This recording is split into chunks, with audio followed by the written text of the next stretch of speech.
اب حضرت سلمان فارسی کی یاری کو، ابو الدرداء کی یاری کو دیکھیں، کیسے نمونہ اور کیسے پیمانہ دے گئے۔ حضرت سلمان فارسی رضی اللہ تعالیٰ عنہ اپنے بھائی کے گھر میں تشریف لاتے رہتے تھے، آتے آ کے گھر میں بیٹھتے، گفتگو ہوتی، گاہے بگاہے وقتاً فوقتاً سلمان فارسی رضی اللہ تعالیٰ عنہ اپنے بھائی، اپنے دوست، اپنے یار ابو الدرداء کے گھر میں تشریف لاتے، اور اس وقت تک پردے کے احکامات نازل نہیں ہوئے تھے، آنا جانا رہتا تھا۔ حضرت سلمان فارسی رضی اللہ تعالیٰ عنہ نے جو ایک کمی اور اپنے بھائی میں ایک کمزوری دیکھی کہ آپ کی جو ابو الدرداء کی اہلیہ تھی ام الدرداء رضی اللہ تعالیٰ عنہ، ان کا رہن سہن، اٹھنا بیٹھنا بالکل ایسا تھا کہ جیسے کوئی ایسی خاتون ہو جس کا شوہر ہی کوئی نہیں ہے۔ نہ کبھی کوئی دیکھا کہ صاف ستھرے کپڑے پہنے ہوئے ہیں، نہ کوئی زیب و زینت کی حالت میں دیکھا، نہ ام الدرداء کو صاف ستھرے کپڑوں میں دیکھا۔ تو سلمان فارسی رضی اللہ تعالیٰ عنہ نے اس چیز کو محسوس کیا کہ میاں بیوی میں کوئی چپکلش ہے، کوئی ناچاکی ہے، ناموافقت ہے۔ تو سلمان فارسی رضی اللہ تعالیٰ عنہ نے ام الدرداء، ابو الدرداء کی بیوی سے پوچھا، ما شانو کی، اے بہن یہ تو نے اپنا کیا حال بنا رکھا ہے؟ ایسے بال، ایسا لباس، اس طرح کی حالت ان عورتوں کی ہوتی ہے جن کے خامد نہیں ہوتے۔ خامد والی عورتیں، شوہر والی خواتین کچھ نہ کچھ اس کا اظہار کرتی ہیں۔ تمہاری حالت اور تمہاری حالت سے تو ایسے محسوس ہوتا ہے تمہارا خامد ہی کوئی نہیں۔ ما شانو کی، یہ اپنا حال کیا بنا رکھا ہے؟ قالت، ام الدرداء نے کہا، اخوک لیس لہ حاجۃ فی الدنیا، اے سلمان، آپ کے جو بھائی ابو الدرداء ہیں ان کو دنیا کی کوئی ضرورت نہیں ہے، ان کو دنیاوی معاملات کی کوئی خواہش نہیں ہے۔ اللہ اکبر۔ یہاں بھی جاتے جاتے ایک قیمتی موتی سمجھیں کہ ابو الدرداء کی بیوی نے کیا الفاظ کہے، اپنا مدعا بھی بیان کر دیا، شرم و حیا کے سارے تقاضے بھی پورے کر دیے، اور قیامت تک آنے والی انسانیت کو سبق دے دیا کہ جب اس طرح کے الفاظ، اس طرح کی حالت جس کو چھپانا اخلاق کا تقاضا ہے، جب ایسے الفاظ بھی زبان پہ لاؤ، یہ الفاظ کا چناؤ بھی سوچ سمجھ کے کرو۔ کھلے ڈلے الفاظ میں گفتگو کرنا یہ شرافت نہیں ہے۔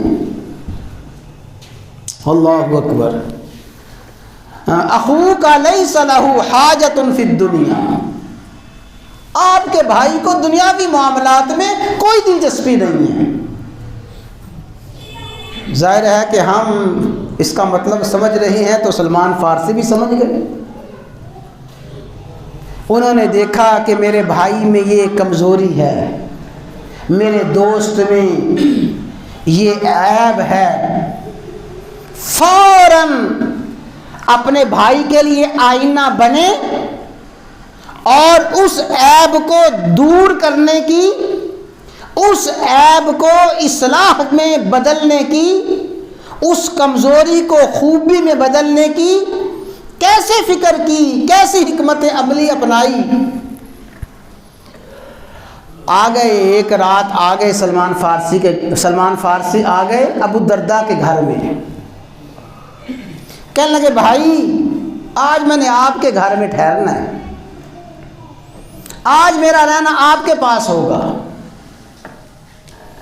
دن کے وقت آ گئے، دن کے وقت آئے اور آ کے کہنے لگے کہ آج میرا قیام اور میرا طعام اپنے بھائی اپنے دوست کے گھر میں ہوگا. حضرت ابو الدرداء نے خوش آمدید کہا، ظاہر ہے ان کے بھائی تھے، ایمانی اخوت قائم کی تھی، دوست تھے، یار تھے. بٹھایا اور سب سے پہلے ان کے لیے کھانا تیار کروایا اور کھانا لا کے اپنے بھائی کے سامنے رکھا. اور ابو الدرداء کہنے لگے سلمان فارسی سے، سلمان کھانا کھاؤ، تم کھانا کھاؤ، ما انا بآکل، میں تو کھانا نہیں کھاؤں گا اس لیے کہ انی صائم، میرا تو روزہ ہے. تم کھانا کھا لو، میں نہیں کھاؤں گا، میرا روزہ ہے. فرمایا واللہ لا آکل، ابو الدرداء اللہ کی قسم میں بھی اس وقت تک نہیں کھاؤں گا جب تک تم نہیں کھاؤ گے. یہ کیا بات ہوئی کہ میرے سامنے کھانا رکھ کے تم کہو کہ میرا روزہ ہے؟ نہیں نہیں میں بھی نہیں کھاؤں گا، اگر تم نہیں کھاتے میں بھی نہیں کھاتا. نفلی روزہ تھا. مہمان کی مہمانی میں اور مہمان کی ضیافت میں یہ نفلی روزہ توڑنے کی، افطار کرنے کی بالکل اجازت ہے. گویا سلمان فارسی نے زبردستی ان کا روزہ افطار کروایا، ان کو کھانا کھلایا. جب رات کا وقت ہوا سلمان فارسی بستر پہ لیٹ گئے، حضرت ابو الدرداء بھی جا کے لیٹ گئے. تھوڑی دیر کے بعد سلمان فارسی نے دیکھا کہ ابو الدرداء اٹھ کے وضو کر کے کوئی نماز کی تیاری کر رہے ہیں. فرمایا ابو الدرداء نم، جا جا کے سو جا. زبردستی سلا دیا. پھر جو تھوڑی دیر بعد آنکھ کھلی، پھر محسوس کیا کہ ابو الدرداء پھر وضو کی تیاری کر رہے ہیں. پھر فرمایا نم، ابھی سو جا، جا جا کے سو جا. 3 مرتبہ ایسا ہوا کہ ابو الدرداء رضی اللہ تعالیٰ عنہ نے رات کے اول حصے میں اٹھنے کی کوشش کی، زبردستی سلا دیا. پھر تھوڑی دیر بعد اٹھنے کی کوشش کی، زبردستی سلا دیا. پھر اٹھنے کی کوشش کی، زبردستی سلا دیا. اور جب رات کا آخری پہر ہوا پھر آواز دی ابو الدرداء قم، کھڑا ہو جا، آؤ میں بھی وضو کرتا ہوں، تم بھی وضو کرو. فصلیا، دونوں نے وضو کیا، دونوں نے نماز پڑھی، یعنی تہجد کی نماز رات کے آخری پہر میں پڑھی. اور یہ سب کچھ کر کے اپنے بھائی کی اصلاح کیسے کی؟ فرمایا ابو الدرداء یاد رکھو، ان لجسدک علیک حق والی بدنی کا علیہ کا حق والی اہلی کا علیہ کا حق والی عینی کا علیہ کا حق. ابو الدرداء تم جو اتنی عبادات میں مست ہو، دن کو روزہ، رات کو ساری ساری رات قیام، سن لو تمہارے جسم کا بھی تم پہ حق ہے، اور تمہارے بدن کا حق ہے، تمہاری آنکھوں کا حق ہے. والی اہلی کا علیہ کا حق، تیرے بیوی کا بھی تجھ پہ کوئی حق ہے.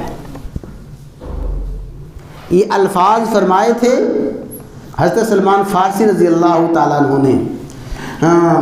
فجر کا وقت ہوا، فجر کے وقت دونوں بھائی ابو الدرداء سلمان فارسی رضی اللہ عنہما، دونوں دوست، دونوں مخلص یار نماز فجر میں پہنچے. اور ابو الدرداء رضی اللہ تعالیٰ عنہ نے کچھ کہنا چاہا، دربار رسالت میں کچھ کہنا چاہا. فرمایا ابو الدرداء کچھ نہ کہو، کچھ نہ کہو، جو کچھ تمہارا معاملہ پیش آیا ہے اللہ نے مجھے اس سے خبردار کر دیا ہے، اللہ نے مجھے مطلع فرما دیا ہے.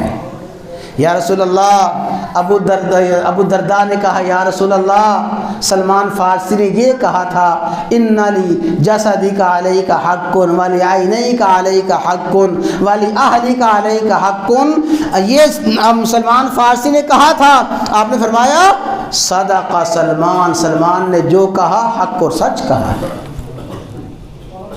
اور پھر آپ نے فرمایا ان لجسدک علیک حق ولأہلک علیک حق ولضیفک علیک حق ولعینیک علیک حق، تیرے بدن کا بھی تجھ پہ حق ہے، تیرے وجود کا حق ہے، تیری آنکھوں کا حق ہے، تیرے مہمان کا تجھ پہ حق ہے، اور تیری اہلیہ کا تجھ پہ حق ہے۔ یہ نہیں کہ ساری ساری رات عبادات اور سارا سارا دن روزہ، اہل و عیال کی کوئی فکر ہی نہ ہو، ان کی کوئی حاجت ہی نہ ہو، نہیں، یہ سلمان فارسی رضی اللہ تعالیٰ عنہ نے سبق دے دیا کہ لوگوں، ایک مومن اپنے مومن بھائی کے لیے کیسا آئینہ ہوتا ہے۔